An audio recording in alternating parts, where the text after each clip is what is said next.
I know it's always hard to get started, but All Sigan, right. why don't you go ahead and start since I see your microphone on?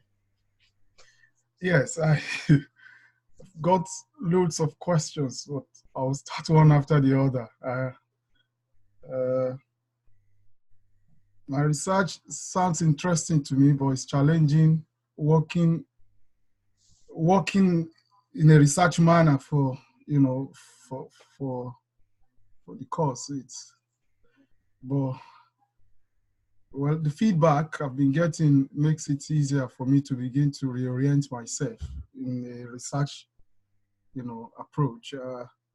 But I would like if I can get a little bit of clarification, number one, on what could be um, the variables. I know Dr. Henry has been emphasizing on that, with me, the dependent and the independent variable. If she could explain again, so that I know that I'm on the right path as far as that is concerned. I'm also, trying to decide on my sample, for the survey that I'm going to be carrying out. But if I get a little bit of clarification on what is likely to form, my variables. I read again, about variables, the independent and the dependent variables, the cause and effect of, the survey or the experiment or the study that I'm doing forms that, but I'm trying to situate it appropriately. I don't know if I can get any help with clarification on that. Okay, and then Sigan is, of course, working on entrepreneurial education, right, in Nigeria. Yes. And the idea is what kinds of changes, improvements can be made to that educational process that will result in better outcomes, I guess, in terms of the people that come through that program. And so, I mean, just in general terms, of course, the outcomes are going to be the dependent variables. The whatever you can do in terms of making changes or improvements on that curriculum would be the independent variable you're trying to work on to see what kind of a difference changes that you make in the curriculum, what is produced, that's the independent variable. What does that produce in terms of the outcomes, in terms of those who come through that program, in terms of them being better equipped to enter some kind of entrepreneurial enterprises. So that's just a general overview of how I would see what you're doing in terms, if we wanted to talk about it in terms of variables. That's kind of Dr. Henry's area of expertise. She's done a lot more in the quantitative areas than I, so she may have some additional comments that she would like to add at this moment in time.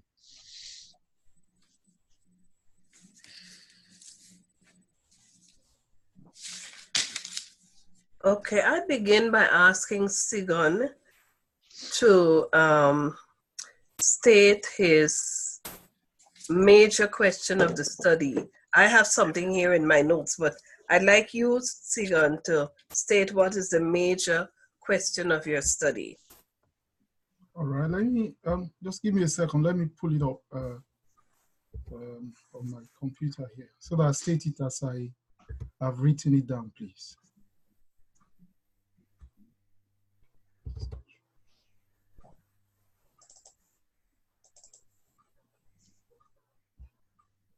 One second, please. The major question is, what are the causes of the gap between entrepreneurial education and venture creation?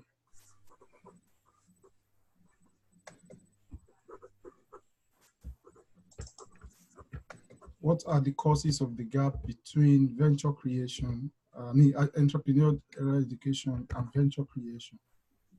I put it in the chart. And venture creation. Yes.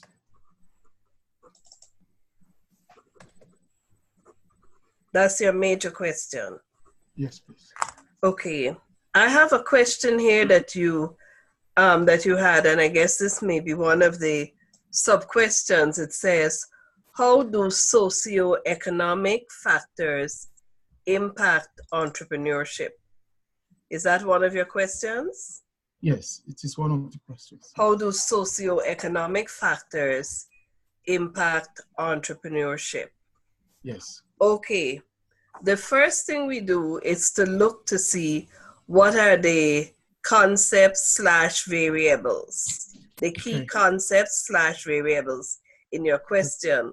In the major question that you have, I see entrepreneurship education, that's one variable, and venture creation as the other variable. Okay. Am I right? Yes, you're right. And what I'm seeing you try to do is to propose a relationship between entrepreneurial education, yes, and venture creation. Yes. So in terms of identifying variables, our two variables are entrepreneurial education and venture creation. So we have to decide now which is the independent variable and which is the dependent variable. On their own, a variable could be independent or dependent. That doesn't matter. What matters is you have to decide which is the independent and which is the dependent. And then going forward, your design would be to measure the relationship between these two variables. So what I'm going to ask you to do now, Sigan, is tell us, I think I know which is which, but you tell us which is the independent variable here when we look at your major question and which is the dependent variable. Okay, I think that entrepreneurial education is the independent because it is the impact of entrepreneurial education that should lead people to get into business, which is venture. Okay. Yes, so I think entrepreneurial education is the cause, while venture creation is the effect, the impact of. Right, and you're right. So entrepreneurial education is your independent variable, and venture creation is your dependent variable. Absolutely correct. Now, when I look at this other question, well, so if you're going to do a quantitative study, which I think you said that's where you're headed towards a quantitative study, then you're going to be measuring the relationship between these two variables, entrepreneurial education and venture creation. But we need to add a context, which you've already identified for us. Your context is Nigeria, and I think you were more specific. I think you said, Josh, a specific geographical location. That was my sense. So that, in a brief way, is how you identify your variables. You have to go to your question, your major question of your study, or the major statement in terms of the purpose of the study. You use that as a basis for identifying your variables. Does that make sense to you, Sigon? It does. Make sense. Makes sense. Okay, good. So that for me would be, if I were guiding you along in a quantitative study, those are the two variables that you would be measuring. Now, just to give you a little bit more headache, one of the questions you have was, how do socioeconomic factors impact entrepreneurship? Now, in that question, your independent variable would be socioeconomic factors. And that, notice socioeconomic factors is plural. So you would have to go out there and tease out all the variables that are embedded in socioeconomic factors. And then your dependent variable would be entrepreneurship, if you use that question. But I would go with your major question as the framework to use to get you to identify your variables, because the variables are what you're going to measure in the quantitative study. And you're going to look at the relationship between these variables to see if indeed entrepreneurial education influences venture creation. Does that make sense? Makes a lot of sense. It gets it's becoming very, very clear now. Thank you very much. Good. Yes. Okay. Anybody else would like to ask a question? Okay. I also wanted to, I don't know if I can continue with one more. Sure. Yes, sure. Go ahead. Okay. I think I've mentioned it could be in my introduction because entrepreneurial education actually is recent. It's a recent development in the Nigerian system. I think it was introduced into the higher education system, post-secondary, let me put it that way, 2006. So my sample or the target audience would definitely have to be graduates of post-secondary education, because those are the people that have gone through this system that I'm trying to assess. Okay. I don't know if that is restrictive, or I don't know if that is making sense. No, that's quite in order. That's quite in order. Okay. All right. Thank you very much. You are welcome. Just let me turn up my volume here.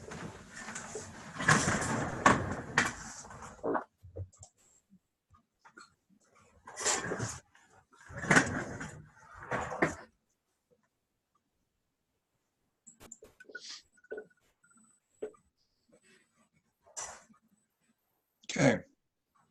Who else would like us to look at their projects a little bit and try to come up with some ideas? Hi, this is... Oh, sorry. Hubert. Go ahead. Okay. Go ahead, Hubert. Good afternoon, everyone. My question is, Dr. Payne, as I had formulated my research questions, you made a very useful adjustment, or you did suggest a very useful adjustment to one of the main questions that I had. Well, sorry, not the main questions, the supporting research questions that I had. So let me just back up. My focus is on collaboration and community development.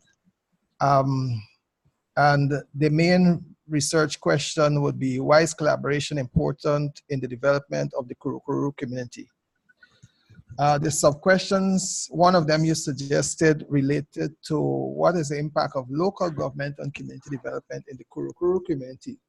But I was considering actually having that question revised, particularly because I think I might have shared this, that local government is something that's relatively new in the Kurukuru community. It's just about a year old, and they're still sort of sorting out their administrative issues. So they really have not had time to work in the community as yet, if I can put it that way. And so I was seeking to more or less approach this first question from the standpoint of how does local governance impact community development in general, and look more at the literature and see how it informs that before I launch into what is happening in the community per se.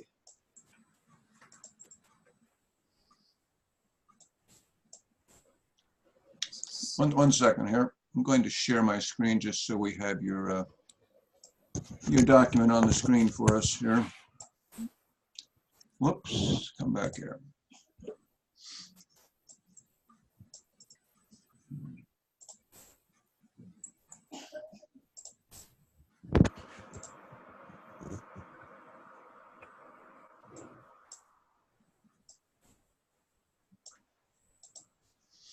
Okay. So we're working in, one second. We're in Guyana. Okay. Yeah, in Guyana. We're working on I think what I had mentioned the idea, because you were talking about collaboration, I think, so what did I put here based on what I'd seen in your discussion forum comments, I would think you would want to include something about collaboration in your primary research question. Yes. For example, why is collaboration important in the community development, etc. Yeah. Okay, so I think that was the issue, because you were talking about collaboration. What you just said, though, is you were also talking about, Local governance. How does the role that the government is playing, how is that affecting the community in terms of community development? Yes. I guess, let's open up this discussion a little bit, because I really felt that the word collaboration was important, because especially in the kind of values that we talk about, especially at BGU, collaboration within a community between the government and the citizens is an important factor. So we were seeing it's not necessarily all what the government can do for the people, but there's a sense that government people need to be very much involved in facilitating conversation, collaboration, providing resources that are available, but getting the citizenry involved in terms of looking at the community and what can be done to improve the situation. So that was kind of the impetus of my particular observation in terms of how the collaboration fits. So maybe we could have you do what we just had Segan do. Try to again state for everybody, what is your primary research question? I've got it on the screen, but is that different, or how do you want to phrase that? Yeah, I think I phrase it, why is collaboration, based upon your suggestion, why is collaboration important in the development of the Kurukuru community? So I'm sticking with that. Okay, so that's what we've got over here. Collaboration to development, the development issue. But in terms of the supporting question, one of those that you suggested was to now look at the impact local government has had on community development thus far in Kurukuru community. And at this stage, I would almost say it has had no significant effect. I'm saying this as a resident of the community, since they've really not gotten off the ground in terms of dealing with the administration of, their systems as yet, right? And so I was considering that, rephrasing that first question to read instead, how does local governance and impact community development? And let this first question be informed by the literature, what it is saying as to how local governance can impact community development. Not specific to the Kurukuru community. I see. That's one of the issues I know we've dealt with in other classes in terms of, and Dr. Henry and I have talked about this, and we can talk about it a little more. If the research question, if it's appropriate to have a research question asked in a general way based on literature, how, say, local governance has impacted community development. I think what we've talked about in the past is that would be, if you're going to talk about that in a general way, you would address that issue within your literature review chapter. But then when you get to the actual research questions, you do want to make it specific within the context of the community that you're working with. You want to know, you have your theoretical framework, which, say in this case, you're asking about, how local governance can affect community development. That would be a general question. You could look at some models in your literature review. You could discuss, and show your reader how that kind of work has been done by various local governments. You could find some case studies or samples. But then when you get to the actual research questions for your project, I think you want to phrase those questions so that they are researchable. So if we said, what we're looking at here, for me anyway, in number one, and Dr. Henry or others can jump in, I would want to know how the people that are participating in your project, what is their perception about how the local government is impacting community development. That would be a researchable question that you could use as you are trying to do data gathering within your particular context. Okay. Thank you for that. Mm-hmm. I think you do, okay, you are going to use, like I say, why collaboration is important in community development in Kumkaran community. So that, we could ask a question in terms of what is the current perception that people within your community have about the impact of local government on community development. You're saying, how can local government be improved? There again, first of all, you're going to possibly want to know that the answer to that question from the people that are participating in your research. You are saying here in question 3, how can asset-based community development approach impact development? Now that would of course be a collaborative approach. That's the very principles of asset-based community development, is looking at a community and determining what kinds of assets people have, what is available in the community. Are people utilizing those assets? How can people come together to begin, in community kinds of discussion groups to begin to talk about their community? Those are all parts of an asset-based community development approach. That would be where the collaboration would fit. Whether you do a qualitative or a quantitative project, I think it's helpful to even just think about the variables, okay? If we were gonna, even as we did with Sigan, we were trying to say what is dependent on what, okay? What are the cause, what's the cause and effect? What's the independent variable, which means something that you are going to possibly try to affect in some way, and what are the dependent variables? If you were looking at your particular project and you were going to use that kind of terminology, what's the independent variable, that which you want to affect in some way, which would then have an effect on the dependent variable. Try to use that language if you can to analyze what you're doing here within your project. And if I was to think of it along that line, I would want to consider, let's say, local governance as an independent variable, and development as the dependent variable.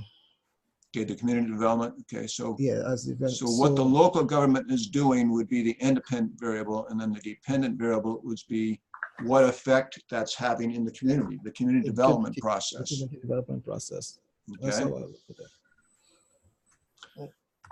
Okay, now this is just a question. Can you, in your project, in any way affect what you're calling the independent variable, the local government? That's what I was seeking to not just look at the local government, which is the institution, but look at local governance, where if I wanted to be able to impact it, which is where the issues of collaboration come into play, the incorporation of asset-based community development come into play. Okay. So that would be more a governance issue. So you can actually get the citizens involved in that aspect. Mm-hmm. Okay. As you think about, and as you get into the research, trying to design the research, sometimes what the dependent and independent variables are becomes even more clear. But if you were going to say, do this research, what would you want to ask a representative group of the citizenry? What kinds of questions, what kinds of information would you want to gain from those folks in order to help you with your project?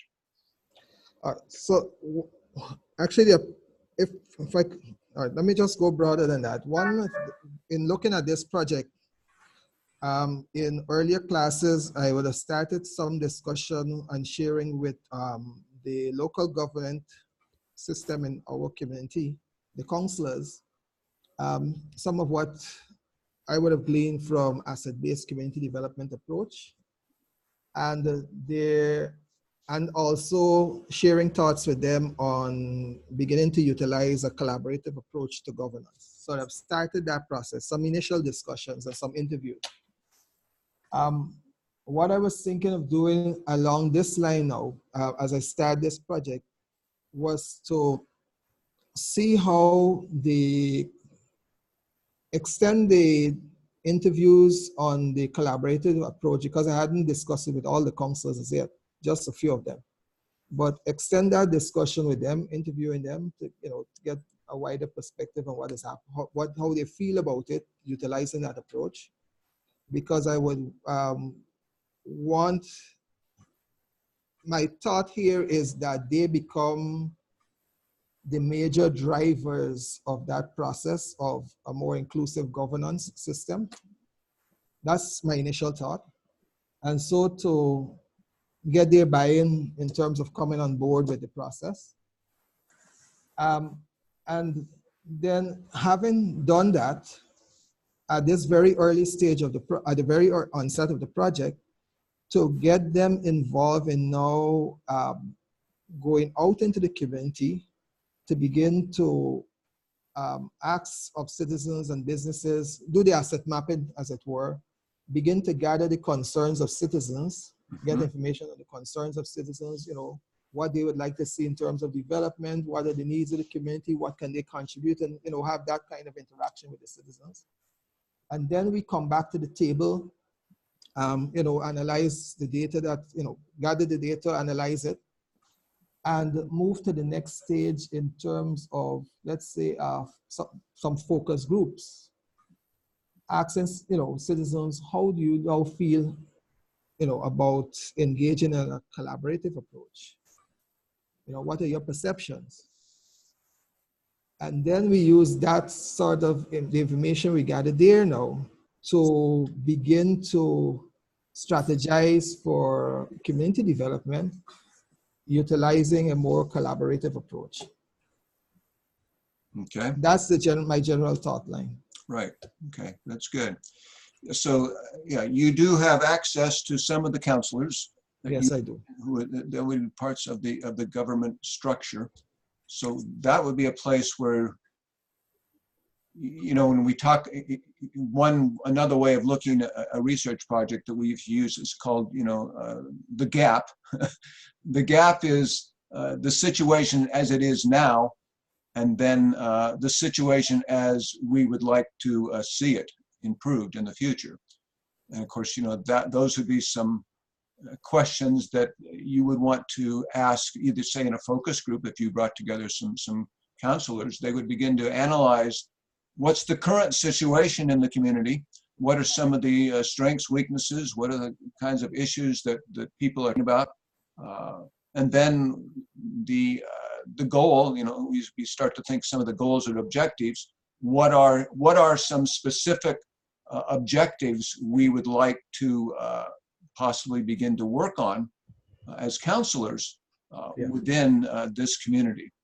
So so you're talking about counselors, and then as you get the asset-based community development approach working, you have what are the issues, what are some of the current issues in the community, where would we like to see that in the future, and then how can an asset-based community development approach begin to help us reach some of those goals in view of the issues, the problems, the situations that we currently see in the community. So yeah, it's always, you as the, so you're the project person, you're the project manager, so to speak, in this process. You are the one that needs to help people see clearly the situation, see clearly, what are the issues that we're addressing, what are the goals that we have, and what are the ways that we can begin to move from those current situations to the goals that you talk about, say with the counselor group. I've given my input. Others that would like to jump in with input for Hubert? Given what I've heard Hubert say, his research falls more into, just a minute. It seems to me his research is going to be a qualitative study. Mm-hmm. And it is when we're doing a quantitative study that we have to be able to clarify ahead of the study in terms of the method, that we have to clarify variables. But in a qualitative study, there's no need to do that. Mm-hmm. Correct, right. And so if we think in terms of a qualitative study, you know, one of the common ways we talk about, say, an interview or a focus group, we talk about themes that come forth, whether those are in one-on-one interviews or, say, within a focus group. And we would say if you had a focus group or one-on-one interviews, as you're talking about your community and what are some of the issues that we as a community are facing, you as the researcher, the facilitator, you are looking for those themes, those topics that come forth, okay? And as you know, in pure grounded theory research, as we talk about it, we look for those themes that come forth and we actually just take notes and see which themes come up the most often. And those then become the topics, the issues that you would most likely want to begin to address first, because those seem to be the ones that the people are thinking about mostly. So yeah, a qualitative approach. You don't really know what those themes are, but you begin the research process to see what are some of those thoughts, those topics, those themes that people will start to verbalize in relationship to your particular community. And then from there, you can begin to also talk about, okay, what are some possible approaches to that? And again, that's even done, say, in a qualitative focus group or one-on-one interviews. I would think, you know, a focus group would be very, very appropriate as you bring together some counselors to begin to, and you facilitate that process with them. Looking at the community, what are some of the issues? How do we go about addressing some of those issues? And doing that as a qualitative research approach. Okay. If I could, am I hearing you correctly if I say, okay, are you suggesting that I do the initial interviews to gather from the community? What are their thoughts in terms of what is happening? See what the gaps are. Mm-hmm. And then bring that to the counselors, or go with the approach I was suggesting where I get the counselors involved in helping to gather that information. Yeah. You could go about that in either way from my perspective. Oh, okay. I find it helpful if you have a group of counselors that will be sort of your team that you're working with. They could even help guide the process.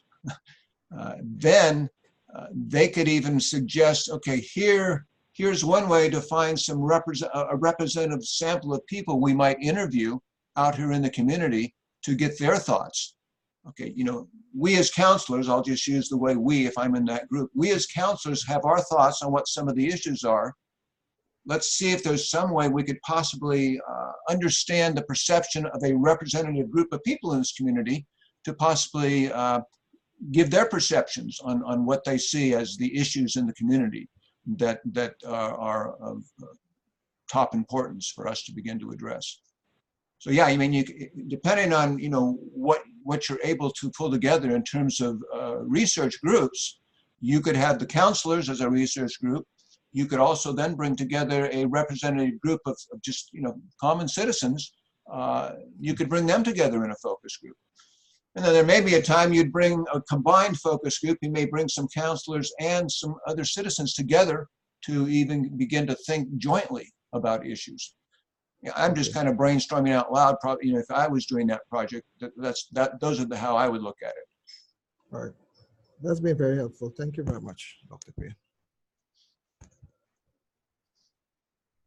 Okay, others?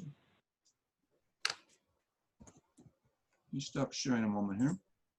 Okay.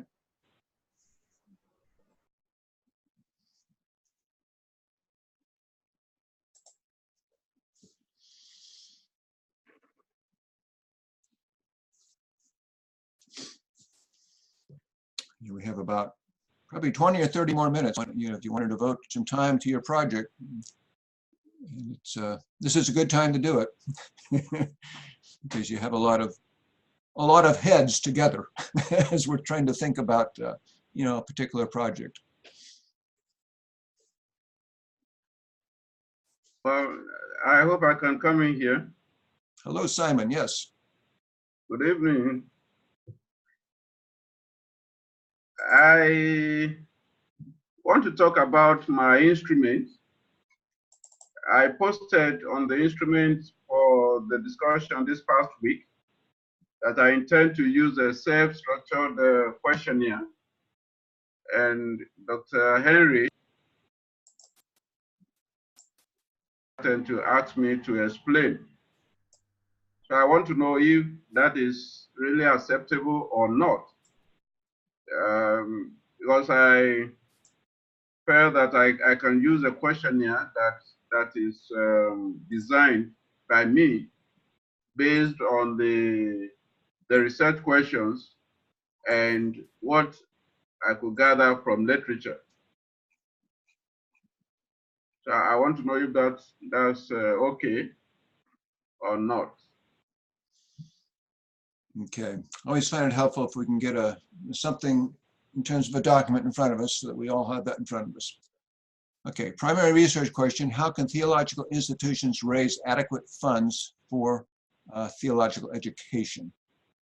And then we have some of the supporting questions. How can NBTS, the local seminary that you're working with there in Nigeria, fund their theological education? What is the role of the seminary president in raising funds for theological education? What is the role of the governing council of NBTS in fundraising for theological education? How often can a school fees be increased, etc.? Okay, so we've got, you know, this is your primary question.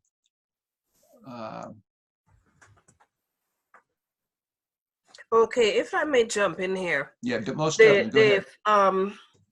The first question I would have for Simon is, what kind of study are you doing? Is it a qualitative study or is it a quantitative study? Well, I think it should be a quantitative study. Okay, if it's a... Well, it's a mixture of the two, because the aspect of qualitative will also come in. If it is a quantitative study, what are your variables? What are the variables you're measuring for in terms of relationship?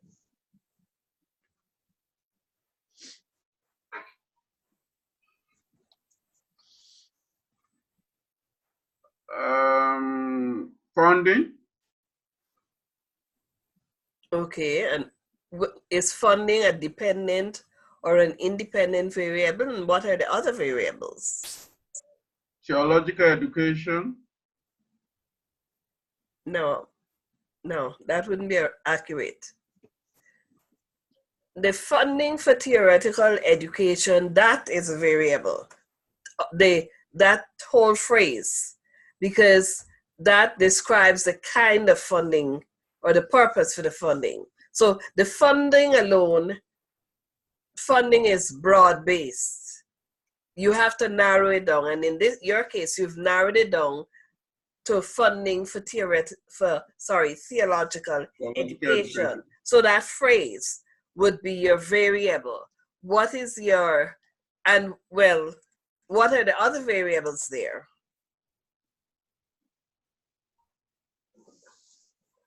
Well, I think that's about the only one I can see. Okay. Let me say to you, Simon, that your study is more of a qualitative than a quantitative study. Okay.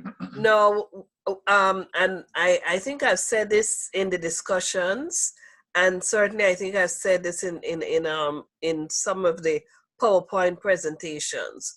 when you are doing a quantitative study and you're looking at the relationship between variables, it is recommended that the instrument, sorry, that you use to measure relationship between variables, that they be instruments that have already been in place.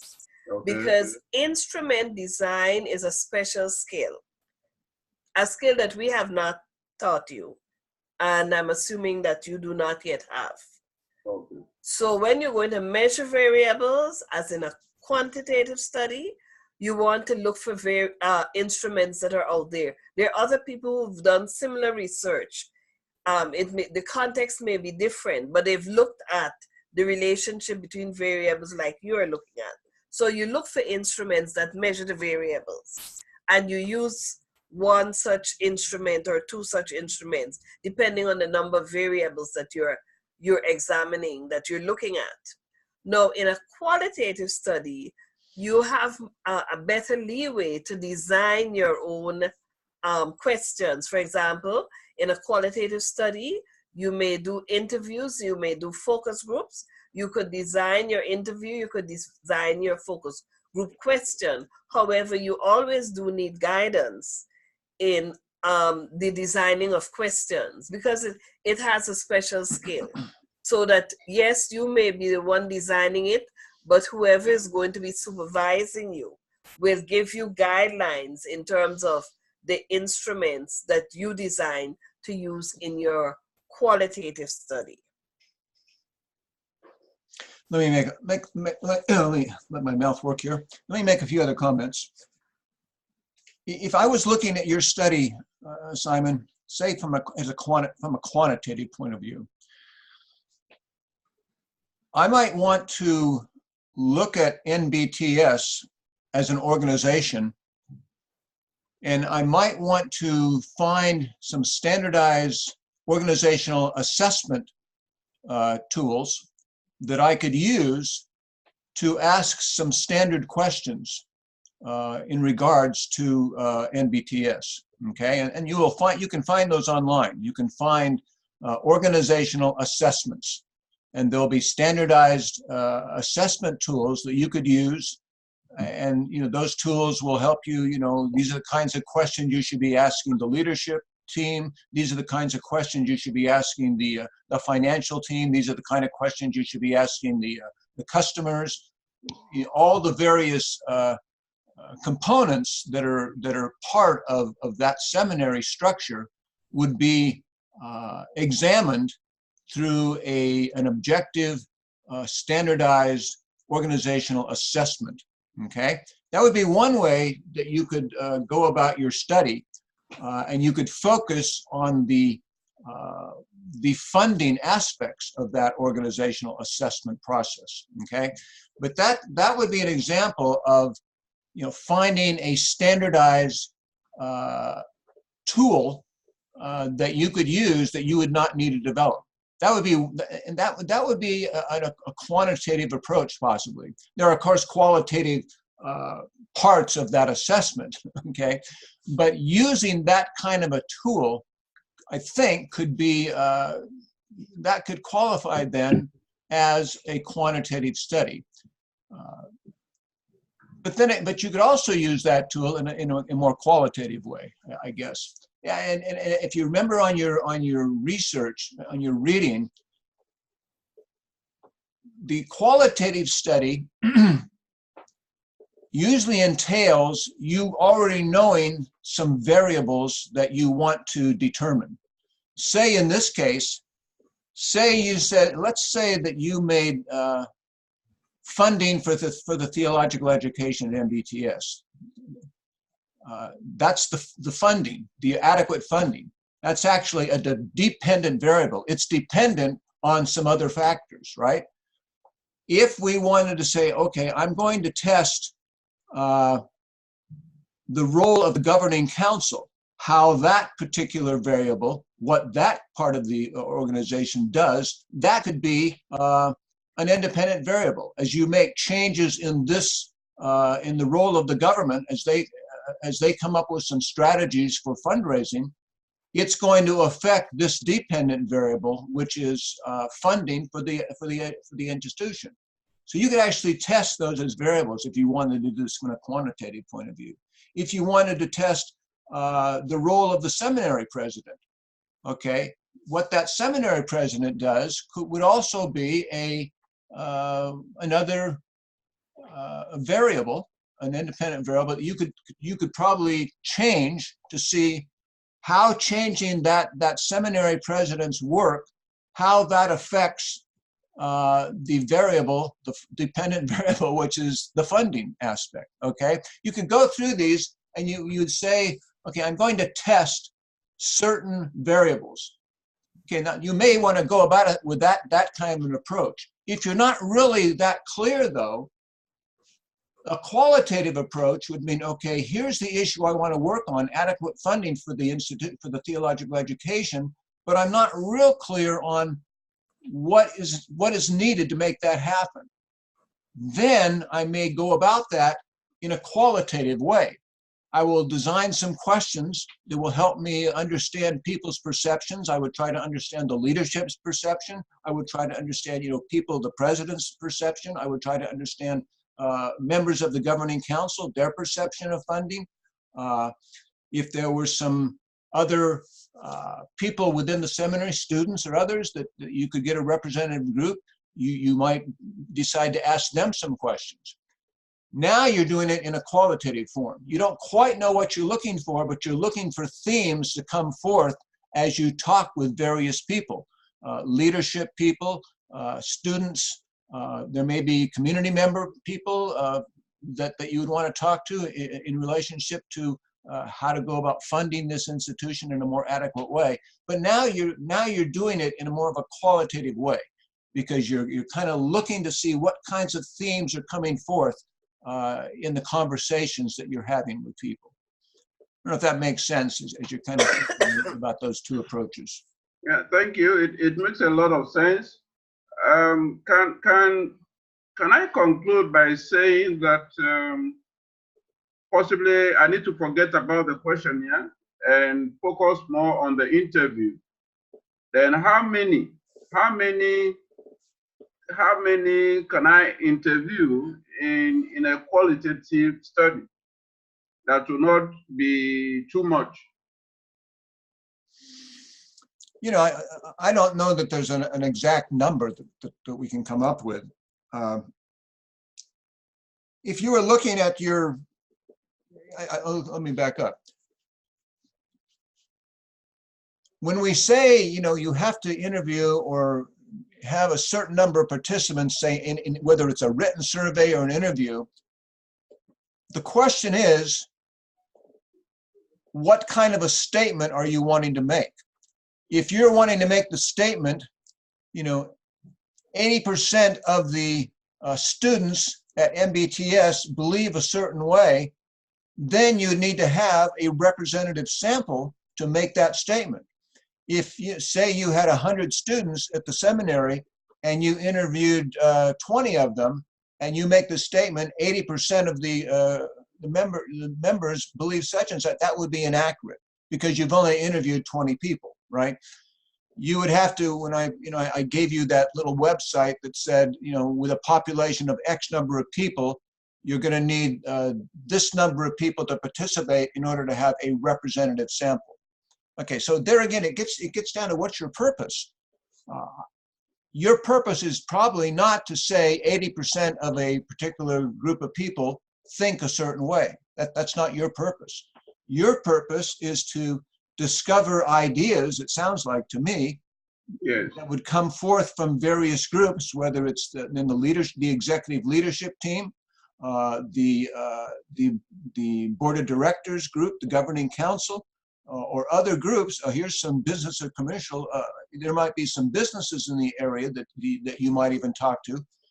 There's 3 different groups that you may be talking to learn some effective strategies to begin to help this seminary have adequate funding. So, I'm not sure how big the leadership team is, the executive leadership team. You may want to interview all the executive leaders okay? In terms of the governing board, you may decide you want to interview all the governing board, or you may want to bring the governing board together into a focus group to talk about the issues. And there may be some business leaders in the community that could come together that could actually help you brainstorm on possible ways that the seminary could be involved in commercial activities that would actually help fund the organization too. But anyway, there's three groups that I'm looking at right here: the executive leadership team, the governing council, and possible business leaders in the community. Those are three different groups that you could probably bring together separately, or eventually maybe even in a joint session, and begin to brainstorm on this whole issue and see what kinds of themes come forth, what kinds of ideas that you could put together then in some kind of a report that the seminary could use to move forward with some of their funding objectives. Thank you. The council is actually meeting tomorrow, and to be a good avenue to share with them, I'm a member of the council by the virtue of my position in the seminary. So I will use that opportunity to talk with them and possibly individually interview all the members of the council, and also think of some focus groups, as you have mentioned. Right. Yeah, the governing council, I mean, you can, I'm always looking for the team of people that can help me accomplish, a task. Here, you've got a governing council in place that can be a part of your team as you are trying to find effective funding strategies for this school.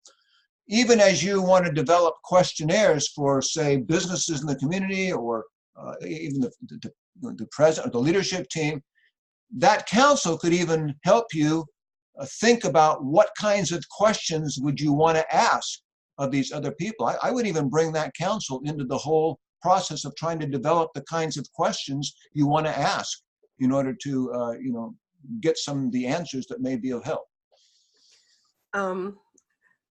I would like to make some observations here with respect to Simon's proposal to start collecting data as early as tomorrow. I'm not starting the collection of data tomorrow. I just said the council is meeting tomorrow, and it's a way of sharing with them my thoughts and my plans. But even there, I would want to make a caution to you. Okay. The guideline that we give to students is that you do not start collecting any data until your proposal is approved. Okay. And there's a reason for that. By now, I think you've all seen that this is a process. It takes time. And as you go through the process, you make changes. So this week you may decide that this is what you're going to do, but by the time you continue the process and you get some more information, you may have to change your method. Chapter 3 is a key chapter to the actual doing of your research. So until you have solidified a chapter 3 that is acceptable to you and your advisor, and of course that is passed by the academic committee, I would caution that you do not do any kind of data collection. You may start to feel people in terms of their thinking, but that isn't data collection. Data collection is a process that when you do it, you do it. And you have to be clear and careful that you do it the right way, or else you may be a hindrance to your research. And I would also like to, seeing that we're talking about the data collection process, I would just like to make some general observations in terms of data collection. That chapter has to be written in such a way that somebody else could follow the process that you have outlined to get the information that you have gotten. It is written in what we call a procedural way. So you have to make note of everything that you've done. For example, if you're going to do interviews, of course, you're going to identify the sample that you have, that you will use for your interviews. You have to identify how you decided to use that sample. You have to, as part of the process of doing the interview, before you do the interview, you need to invite people to participate in the interview. So you do both an oral and a written communication, a written letter of invitation stating the theme of your study and why you would like to invite that person to participate. And also you have to state that they have the freedom to withdraw from the interview at any time. And prior to that, of course, you have to state clearly that your interview would follow the procedure of confidentiality and anonymity, which means that people have to be clear that their responses will not be tied to their name or person. You have to give people that kind of assurance when you do an interview. The same kind of assurance you also have to give if you are using a questionnaire being that you have an instrument that you've given to people to respond to at their particular time. So those are some of the little, quote unquote, little, but important details that you have to be clear on as you collect your data. With respect to the focus group, that's a whole process. We have designed a course, a 1-credit course on focus group, but the focus group has its own procedure that you need to follow very clearly. It's not something that you just throw together and do. There's a procedure that you follow. So that's the interview, the questionnaire, the focus group. I've quickly just reminded you that there are procedures that you need to follow to collect the data. And one of the important things is that you must let the participants know that they are free to say no to the request, and they are free to withdraw at any time. If they say yes and during the interview for whatever reason they feel uncomfortable, they're free to withdraw from the interview or the focus group. Just reminding you of those. Thank you. So, well, in summary, it's like the interview is the best bet for my research for now. I'm not necessarily saying that at all. What I'm saying to you is that whether you use the focus group, the interview, or the questionnaire, or you could use all three. There is a process that you need to go through. And that process includes making sure you record everything. For example, if you're doing interviews, when did you do the interview? What date did you do it? How long did the interview last? Those are details that you have to record because that has to be given in your chapter 3, your chapter 4. Thank you. Well noted. Once we turn in the proposal, about how long does it take for approval? Dr. Payne, I'll let you answer that. The process is, the way I would see it now, would be that you're going to turn your proposal in for this class. For this week, like in the research chapter, both Dr. Henry and I are both going to give you some feedback on your research chapter, okay? Once we then have, you'll have, I think you have till December 22nd to bring together the final proposal for this class, and then we'll grade that. After you've gotten our feedback for the proposal, then, you need to look at your proposal, make any revisions you'd like to, and then you'll need to send that proposal to, and this is after you've gotten a grade for this course, you will have finished this course. You will then send that proposal to a supervisor that you have selected. Because I said at the beginning of this conversation, I just sent out a list of potential supervisors that you can all look at to see if someone maybe would fit your particular needs as a supervisor. So once you have a grade for this course, you have a proposal that has our comments to you, and then you make any other revisions, then you'll send that proposal to your supervisor, okay? The supervisor then may have some recommendations that he or she would want you to incorporate in the proposal. So you'd incorporate those suggestions, those recommendations. Once you and your supervisor have agreed on your proposal, you're both satisfied with what that proposal looks like, then you would send that proposal to me as the director of the doctoral final projects. I have an advisory committee now that I send proposals to for feedback and for their approval. And these are all people that are BGU faculty, people that have some expertise in the whole area of dissertations and writing. And so I really depend on them to give any other additional feedback. And it's always good, I think, to just have several sets of eyes look at a proposal, because someone else is going to see something that I don't see. So that team then will look at your proposal. If they have some thoughts, feedback, they will give me that.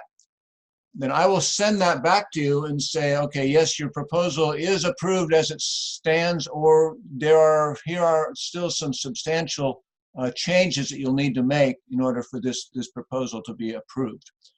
Once you've gotten through that process with my advisory team and myself, then you're approved. Okay, I will report that to the academic cabinet, and I report to them, here are the people that our advisory team has approved of for proposals.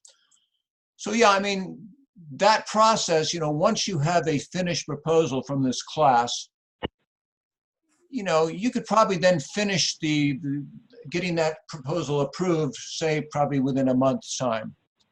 Depending on your proposal, your topic,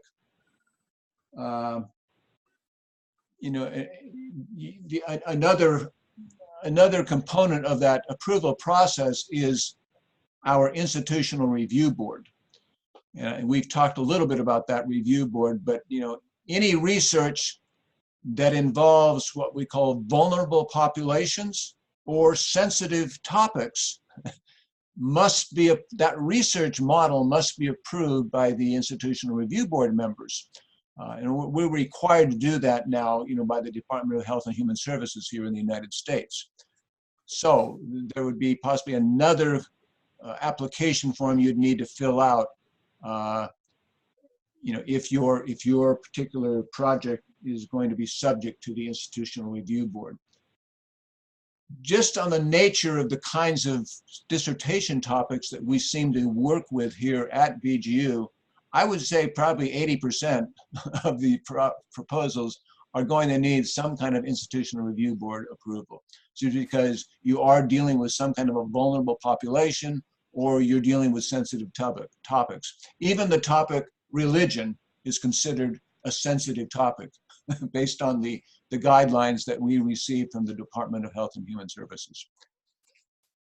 All that to say, it could probably take, once you get your proposal in this course, I would say within a month's time, you could have an approved proposal, so that, by the time you hit January and in January, you should be able to have an approved proposal, and then you can start working on your dissertation project over the next year.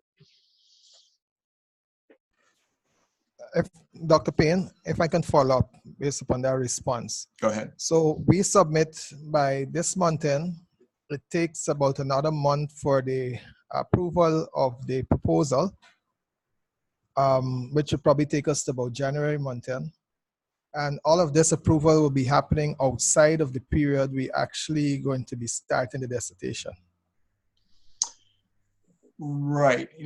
Once you come out of this class, and I would say, once you've come out of this class and you've had gotten the recommendations from both Dr. Henry and myself, I would think just because you're accustomed to looking at proposals, that you should have everything you need to put together a proposal to be acceptable. Okay. Again, your supervisor may have some content areas that he or she has expertise in that he or she would want you to include in your proposal that, say, Dr. Henry or I, had not really thought of. So that's why it's good to have that supervisor. But yeah, I would say it's once you come out of this class and have the proposal approved by this class, by myself and Dr. Henry, it's probably going to take you about a month, I would think, to get through that process. And technically, if your project deals with vulnerable populations or sensitive topics, you're really not supposed to start the research process until you have a formal approval from the Institutional Review Board. And that just protects you, okay? and us as a school. If you say started a research process with some people that was considered in a vulnerable population, and then one of those people decided to sue you or sue the school, you'd be in a somewhat of an awkward position if you had not gone through the right formal steps, had the Institutional Review Board approval of that process, etc. We have all those safeguards in place.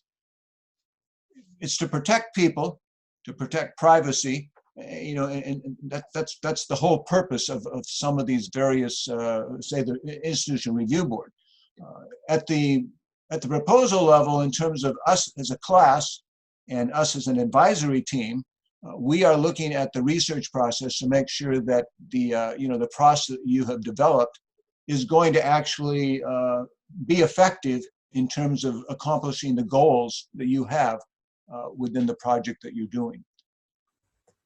So yeah, it's you really don't want to start the actual dissertation process, getting involved in research, until you have an approved proposal. Okay? Again, that's for your protection and the protection of those people that may be involved in your project. I appreciate that. And so if I can follow from that, your advice would probably be that we don't register for the dissertation until the April term at this stage, because by then we would have an approved proposal. I think that would be the safe way to go. Yeah. If you say register for the first term in April, there's some positives to that, because when you're registered in that term, there's two terms in the dissertation process, in 701A, 701B. When you're in those two enrolled periods, you have access to those designations, dissertation process, and there's two sections of that. While you're in that class, you have access to plagiarism checkers, okay, and grammar checkers, which you can project through. They're very helpful items that you'll be able to use within the Populi platform.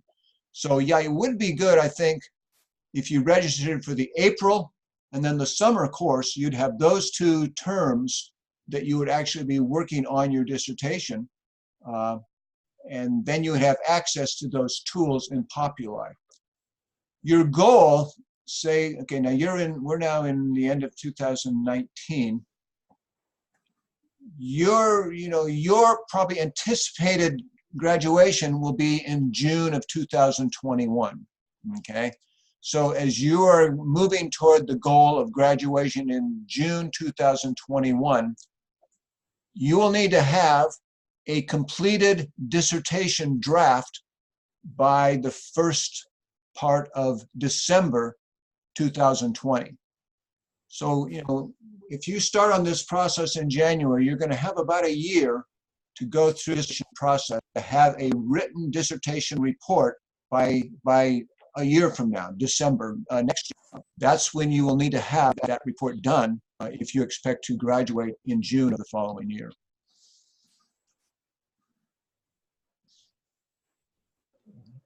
Thank you very much for that.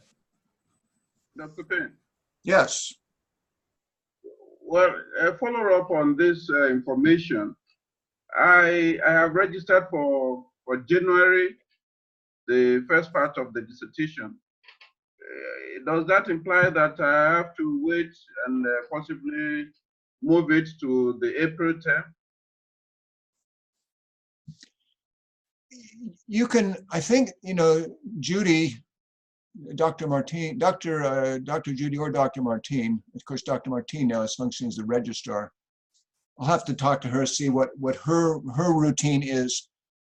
But generally, when you finish this course, actually when you have your proposal approved, that seems to be the guideline for the registrar department to enroll you in the, to allow you to enroll in the first section of the dissertation writing. If you don't really have a proposal approved, at least for me, it doesn't really make sense to actually enter formally into the dissertation writing process because you don't yet have an approved proposal. So I guess I would recommend the spring term, April to June, and the summer term, July to September, as the two terms that you are officially enrolled in the in those two dissertation writing courses. Doesn't mean you can't. I mean, if you get permission from the registrar, you can go ahead and enter into the January term. You don't have to be enrolled in those populi terms in order to start doing writing or starting your research process. Okay, the only thing you have to have an approved proposal in order to start the research process. You don't necessarily need to be enrolled formally yet in those DP, whatever the abbreviations are, those two courses. Thank you. I think if you're in the, yeah, go ahead. I'm just saying, if you're in those courses, when you're actually doing the writing, I find it helpful to have the populi tool, especially the plagiarism checker, so that you can actually run your chapters through that checker, and you'll have access to those tools. If you've already gone through, say, dissertation part 1 and dissertation part 2 in the spring term, I mean in the winter term, January to April, and then April to June, you're still trying to write your dissertation in June to September, you won't have access to those tools in the populi course. So that's the only reason I recommend formally enrolling in that, those two dissertation courses in the April, June, and then the July to September. Those two terms is what I would recommend, just so you have access to those populi tools. So what do you advise? Who do I contact so that I can move my January registration to April? That's what I would recommend. Yeah, just so you have access to that populi course. But I mean, again, I'd say you're free to do what you want, but I'm just kind of telling you the way I see it. I think it would be most helpful to be able to have access to those tools in the April, June, and the July, September timeframe. As you're going through, say your proposal's approved, from January to March, you can be collecting data, interviewing, doing focus groups, whatever it is you're wanting to be doing. You can be doing all that because you have an approved proposal. You don't need to be involved in the dissertation writing course yet, because those are really designed to help you do the writing. But you've got quite a bit to be doing in terms of actual data gathering and those kinds of processes before you even start doing a whole lot of more writing. Thank you. So I can go ahead and contact my advisor, Dr. Martin, so that I'll move my registration to April. That would be fine. Yeah, Dr. Martin would be the person who can do that for you. Thank you. I'm grateful. All right. I think we are at the end of our time. So I think I'm going to need to close down the session. If you have any other, technical questions on the process, feel free to email me and I can give you issues on the process. Let's say this week, I've asked Dr. Henry to join me in reviewing your research methodology class chapter. So when you turn those in by the end of this week,